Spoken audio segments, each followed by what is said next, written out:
Assalamu alaikum. Daawadayaal soo dhawaada. I wanted inaan sharaxo case-ka ee maanta ACLU ga buuxisay iyo midka state-ka ay buuxiyeen ee gobolka Minnesota iyo waxyaabaha ay ku kala duwan yihiin iyo why midkii horeeto loo diiday ayna u badan tahay midka ACLU ga ay buuxisay in uu guuleysto. So dhawaada. I think this is the first time on profile-kayga ka gala live. So dhawaada. Sala socotaanba Soomaalida waxaa lagu soo rogay beegsi aad loo beegsanayo, aad loo eegayo, aad muxuu ahayd diirad gaar ah ugu furan tahay gobolka Minnesota. Diirad gaar ayaa saaran sababtoo ah waa meesha ay Soomaalida uga badan tahay. North America also waa meesha ay Soomaalida ugu awood badan tahay wadanka Mareykanka. Marka waxaan rabay inaan ka hadlo maalmihii la soo dhaafay inta badan arrin ayaan qoraal baan laakiin ku soo jeediyay kumaana soo jeedinin in aan iraahdo saanay u eg tahay ama saanay tahay hadal ahaan uma soo jeedinin, qoraal ahaan kaliya u soo jeediyay. qoraalka mar walba waxaan u campaign gareynaya ama aan dardarta u wadayaa waxay ahayd in dowladda federaalka ah oo Donald Trump madaxweynaha uu ka yahay oo ICE amarka soo siisay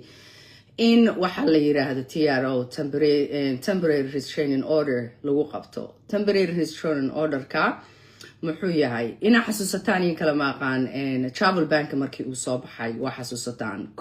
Donald Trump waaga ay wada barateen oo adinka dhanba social media igu barateen.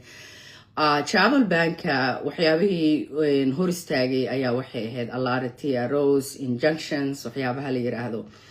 waxaana lagu doodaya mar walba oo la isticmaalay dastuurka wadanka constitutionka wadanka ayaa aad loo isticmaalay. Marka gobolka Minnesota attorney general kiisa Keith Allison iyo dadka asaga la shaqeeya ayaga ayaa waxay buuxiyeen maxkamadda federaalka ah ee ku taala St. Paul ayaa waxa laga buuxiyay case-kaas oo waxa la yiri marka case-ku waa laga soo diiday TRO-gii ama temporary restraining order-ka maxkamadda way diiday. Marka inaan sharaxaan rabaa sababta loo diiday iyo midka ay ACLU ga maanta ay buuxisay waxyaabaha ay ku kala duwan yihiin. Keith Allison waa qareenka sare ee wadanka gobolka u shaqeeya Minnesota waa the highest law of order asaga ayaa ugu sareeya. Macnaheedu taasoo ka dhigan tahay gobolka ayuu matalaa maadaama uu gobolka matalo gobolku awood ayuu leeyahay. Gobolku waa dowlad, gobolku canshuur buu leeyahay, waa dowladda hoose gobolka. Taasoo macnaheedu ay tahay awood ayaa u go'an. Marka waxay isticmaaleen waxa la yiraahdo 10 amendment ayay ku tiiriyeen case-kooda markay maxkamadda tagayeen. 10 amendment, let me read it again. taasoo ah gobolka states rights gobolka xaqa uu leeyahay oo kale. markay gobolkii iyo dowladii sare ama dowladda dhexe ay isla tagaan maxkamadda judge-ka ama dhexdhexaadiyaha uu maqlaaya wuxuu leeyahay marka maxaa la isku haystaa marka ii sheega bal gobolka marka wuxuu soo jeediyay uu leeyahay waxyaabaha aad wadanka naga keenteen khatar ayay abuureen waxayna aad u cuskadeen 10 amendment waxa waaye waa awoodda gobolka. marka waxay noqonaysaa anaa awoodaan le iyo aadi ma lihid iyo halkan sharci uma lihid iyo sharci ayaan u leeyahay. That's why uu case-ka state-ka markii ay TRO-ga ama ay dhaheen restraining order operation-kan hala joojiyo ama gadaal ha loo celiyo ama hala xakameeyo ama hala cadeeyo oo meel go'an oo la yaqaan hala geliyo ay yiraahdeen waa laga diiday. sababta looga diidana waa taas sababtoo ah waxay noqonaysaa anaa meeshaan ka taliye iyo adi kama tali sidii anaa ka taliyaa la isku qabsado. That's basically what that is. intaas isugu soo biyo shubatay. And I knew that case from the beginning gadaal u fiiri waxyaabihii aan qoray the past couple of days inuusan meel dheer uusan gaaraynin. marka waxaa ka awood badan 4th and 5th amendment kuwa la yiraahdo. kuwaasoo waxa la sida due process oo kaleeto in qofka remember markii video waa fiirsateen oo kaleeto in qof maxkamad la soo istaajiyo oo kale ama la qabto oo kale waxa la yiraahdaa innocent till proven guilty. That's a due process. qofkaani dambiga waa lagu soo oogay ee laguma cadeynin. That's a due process. in qofka markii wax lagu soo sheego maxkamad la soo istaajiyo maxuu ahayd jury loo qabto la soo istaago oo la yiraahdo qofkii uu doodi karo uu oran karo waxaan leego uu isdifaaci karo. That's a due process.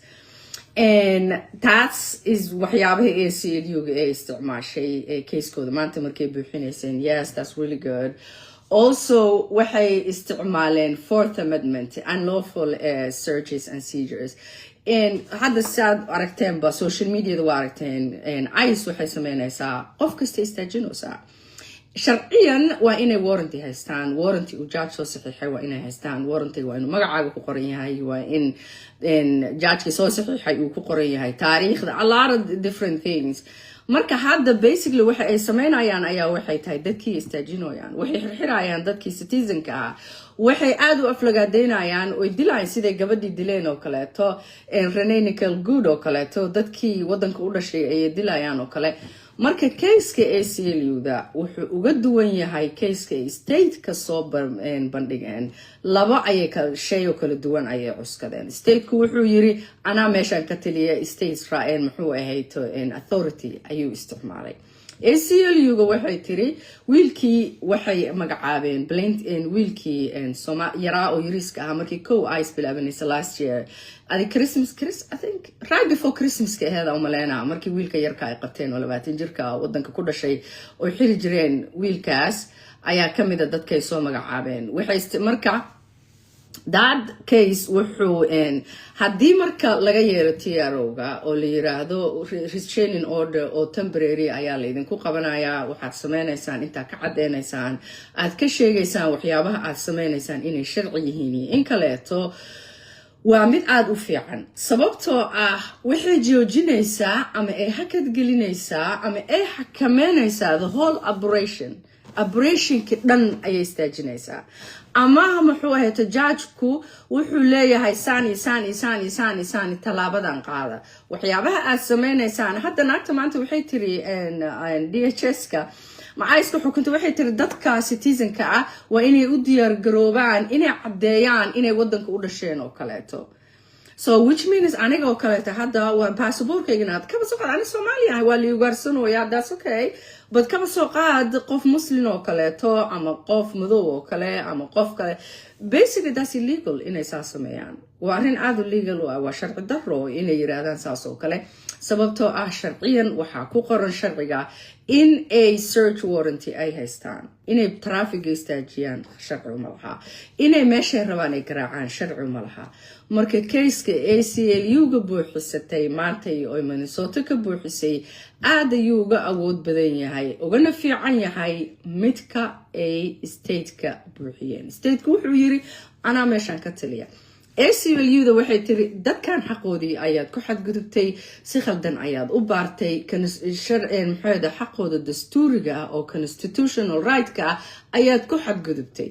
also markii TRO-ga kaleeto la buuxiyo kale, TRO-gu waa wax degdeg ah, hadda dhibaa taagan, hadda xalli. marka haddaa dhahdo ani meeshaanan ka taliyaa, ani ii xirneed muxuu barakadan ama meeshaan ani ii go-nayd oo kale aad tiraahdo, laakiinse wax degdegana aad rabto, kayna isma qaadanayso, wax iskale maaha. laakiin haddaad meesha lasoo shirtagto hebelaasaan lagu sameeyey, hebelaasaan la yeelay, hebelaasaan la yeelay, hebelaa lagu xadgudbay, halkaana hebel lagu dilay, hebelaa la aflagaadeeyey, waa la xiray, waa la qabtay, intaa la maray, wax degdega waa in la isiiyaa oo restraining order la isiiyaa oo hadda la iga celiyaa. is very different, aaday uga duwan tahay markii la yiraahdo anaa meeshaan ka talin jiray iyo hebel ayaa muxuu ahayto lagu xadgudbay xaqa uu wadanka ku leeyahay oo constitutional rights-ka. labadaas aad ayay kala duwan yihiin. ana waa sharaxi doonaa more ee ka soo baxaan case-ka maanta ACLU-ga buuxisay wiilkii muxuu ahayto yaraa ayay magacaabay. lami loo kaare wiilka iyuu ahaa horta. it was 72 pages ayay ahayd case-ka ACLU-ga buuxsatay maanta. مبشر خليف حسين محمد عيدروس يا هافير on last name كيس اللي شيءين دو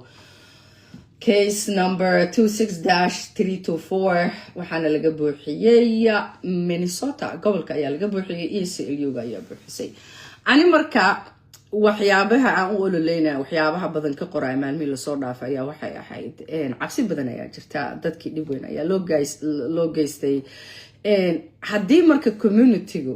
uu buuxin lahaa kayska oo annaga intaan is arursano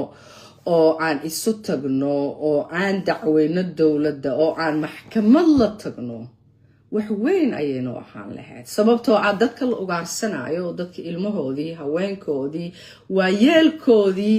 dadkoodii darbiyada loo galaayo waa annaga waxay noola kala hartay dowladda ma lahan remember I understand dadka qaarkood way baqayaan cabsida is valid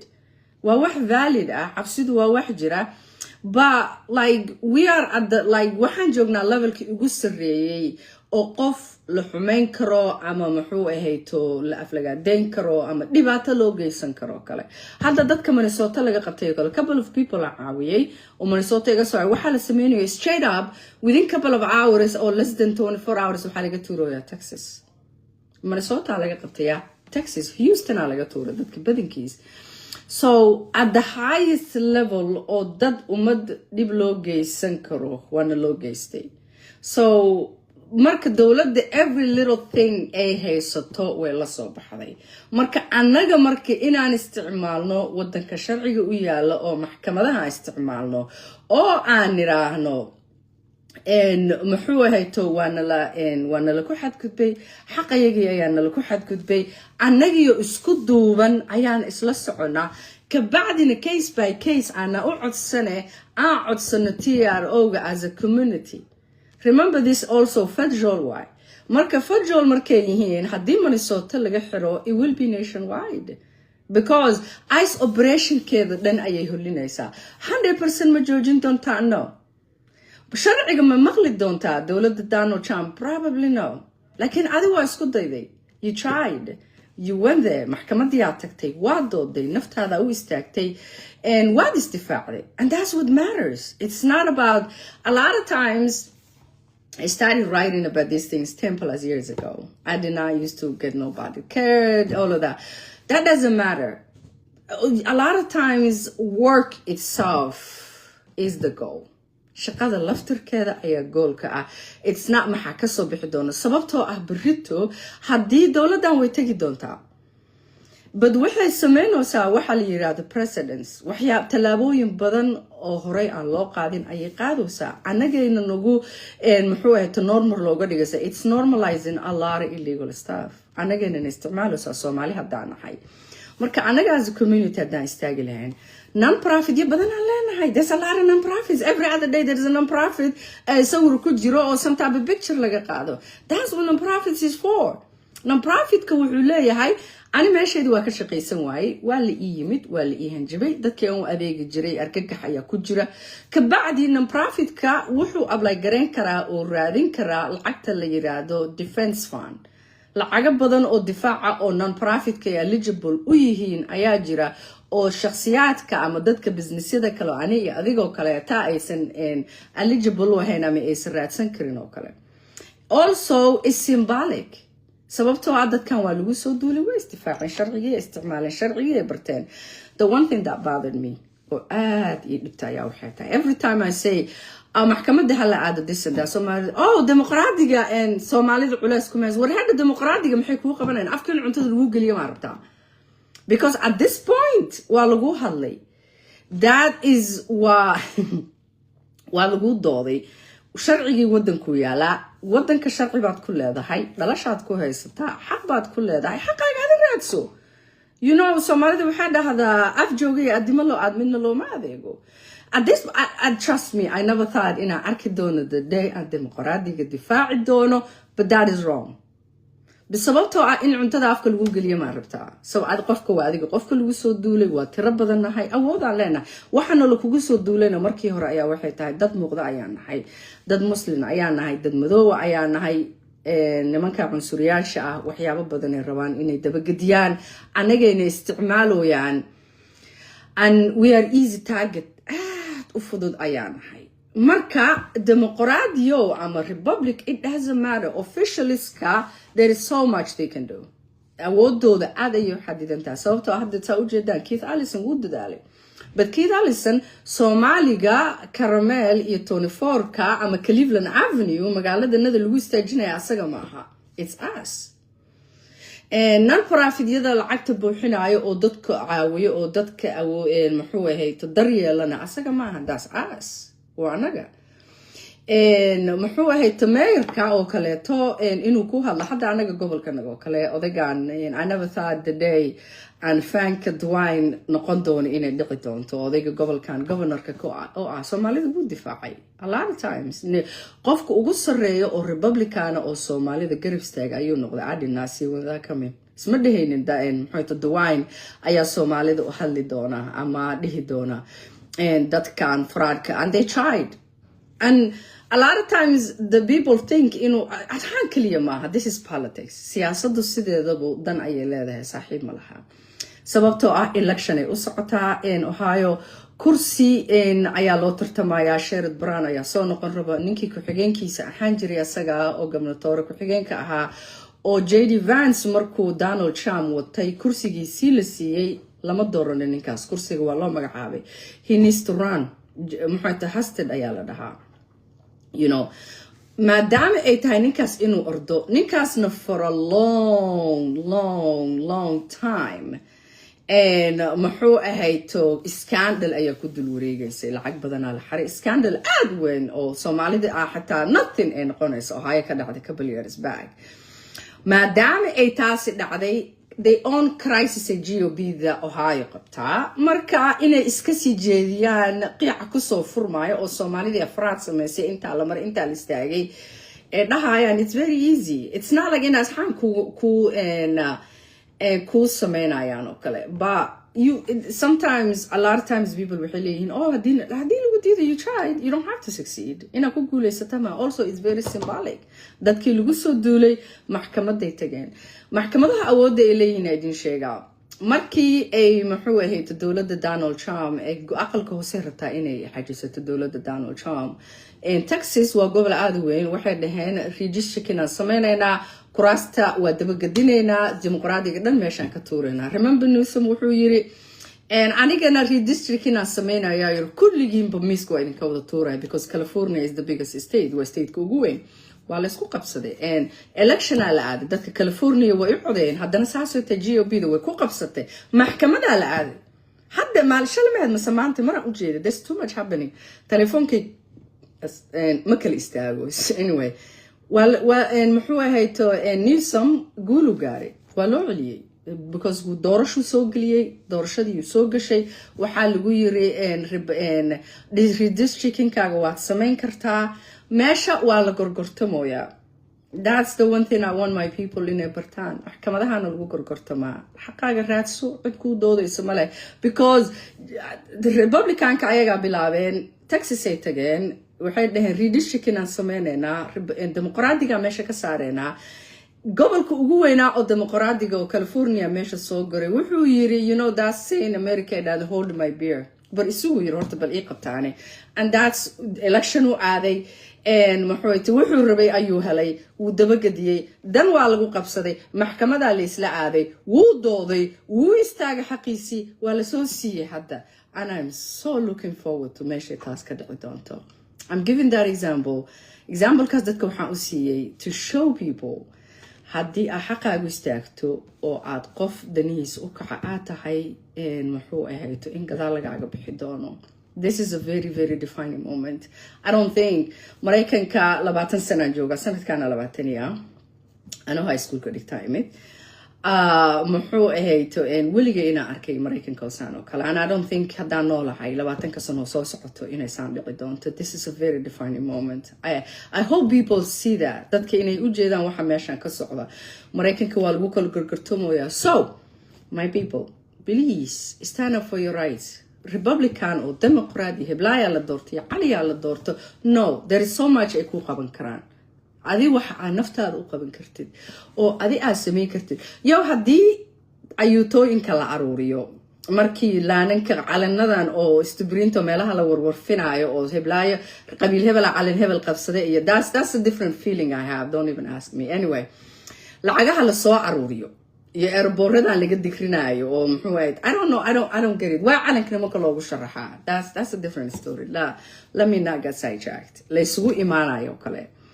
lacagaha loo aruuriyo are very easy to find. This is soddonkii sano la soo dhaafay haddaan Soomaali nahay markii laga reebo qaxii iyo isdilkii annaga isku sameynay dhibaatadiina soo gaartay. This is next to that. It is that big. Saasay u weyn tahay and I hope dadka inay u jeedaan.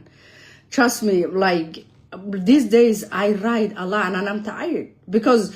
I see waxa socdaan u jeedaa where it's going, sida loo kala gorgortamaayo, loo kala bixinayo. Marka ayuutooyinka lacagaha barkimaha hoostooda muxuu ahayd dadka la kala aruurinayo waxyaabaha la qabsanayo we can collect muxuu ahayd money and we can defend ourselves, stand up for ourselves. Anaga isdifaaci karno, anaga isu istaagi karno. Keith Allison tried. I'll thank you. Dawaan wuna difaaci, thank you. Heblaayo kale wayna difaacday, thank you. Way mahadsan yihiin. Ba anaga waxa aan qabsan karno qof noo qaban karo ma jiro. And that's the one thing I want to say. I also got a life car. I don't think it profile in a life car. So thank you. A lot of you were imaten for lending me your attention. So for the past couple of days, that's the one thing I really want to share. وحيابه كل دوينه. لبدا case Keith Allison وبوحي which is محور التين amendment أيو استعماله مأتاسو أو Gobolka مد ACLU كبوحسي مانتنا 4th and 5th amendment أيو استعماله تاسو due process إن حق له هذه وحلو جوسو عمل لو قبصده عمل whatever it is إن استفاده إن أنسي حق درا الوجود جنين إن محور هيتو إن أو إن هالجلدا إيس كود Gobolka Minnesota وكله خطر أي كانين marka stateku wuxuu isticmaalay waxa la yiraahdo 10 amendment ama in awoodda gobolka oo kale ayaa loo yaqaanaa amendmentiga noocaasa 10 amendment marka waxa leedahay ana meeshan ka taliyo ana muxuu ahayto awoodda leh marka hadii waxa codsanayso TRO temporary restraining order oo kale leedahay hadda si degdeg ah amar hal isiyo kale laakiin doodaadu ay tahay ana meeshan ka taliyo isma qabanayso and that's why state-ka gobolka waa laga diiday maanta marka ACLU-ga ay waxay buuxsatay case kaleeto case-kaas oo ay magacaabayso wiilkii la xiri jiray markii arrintan ay bilaabanaysa bisha December oo kale wiilkaas iyo wiil qof kale oo asnacay daruus la dhaho iyo qof kaleeto oo Latino lame oo laasimkiisa aan la sheegin ayay magacaabay ACLU-da waxay isticmaashay 4th and 5th amendment waxa la dhaho ay ku tiirsatay case-keeda oo ay isticmaashay sharciyan 5th and 4th amendment way ka awood badan yihiin 10th amendment waxa way ana meeshan ka taliyay kama talisay that's basically waxa ku soo shubanayso 4th amendment iyo 5th amendment waxa waaye baaritaan khalad ayaad igu sameysay sharci darro ayaad ii beegsatay oo kale ama ii ogolo waxa la dhaho due process oo kale due process ka ayaa wuxuu yahay maxay tahay dambi lagu soo ogo kale inaan isdifaaci karo in la ii ogol yahay inaan maxkamad imaan karo kale due process la ii ogol yahay inaan naftayda difaaci karo ayaa muxuu ahayto ACLU-da isticmaashay basically the whole life thing and sameynay intaas ayuu isugu soo biishubtay marka I just want to say Soomaalida markii qof case-ka ACLU-da magacaabay oo kale uu ka awood badan yahay midka Keith Allison uu buuxiyay sababtoo Keith Allison 10 amendment ayuu isticmaalay oo ana meeshan ka taliya ACLU-da waxay isticmaashay 4th and 5th amendment oo dadkan wad ku soo xadgudubtay hebel iyo heblaaya la dhahaa si degdeg ah shaqadan u joojiya taas oo aad uga awood badan midda ay isticmaashay gobolka uu isticmaalay Keith Allison intaas waaye the whole thing is less than 3 minutes so have a nice